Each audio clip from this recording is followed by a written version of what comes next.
заманға сай перзентхана керек. Бүгінгі перзентхана бұл ескі, өйткені әрбір палатадан өзінің санузелі болу керек, тиісті қондырғылары болу керек, шала туған нәрестелерді күтіп ұстайтын қондырғы оборудованиялы керек. Сондықтан міне біздің осы жерде әріптестеріміз, денсаулық саласындағы әріптестеріміз Қарағанды облысы бірігіп, қазір оны көп салалы ауруханаға күрделі жөндеу жұмыс өткізіп, қазіргі талапқа сай жасады. Сол жаққа осы жақын арада көшеді. Бірақ бұл да мәселені шешпейді.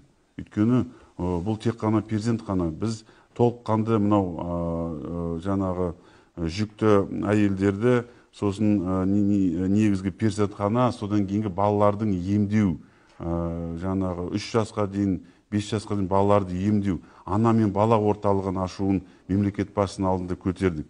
Ол тапсырма берілді.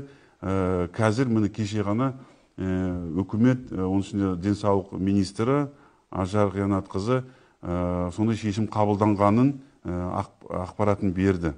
Перинаталдық орталық деп аталады, бірақ түбі жаңағы аналар мен бала орталығы. Ол өте сондай, енді қазіргі заманға сай өте мықты жобаны іздеп жатырмыз қазір. Өйткені сметалық құжат керек. Үкімет қазір айтыр, бізге дайын болса беріңіздер деп. Соны соңғы міне кеше ғана Ақтөбеде ғана ашылған екен. Жаңа мен сол әріптестермен сөйлесіп отырмын. 12 миллиардқа Ақтөбе соққан екен. Бірақ енді ол былтырғы бағамен қазір сол жобаны қарастырамыз.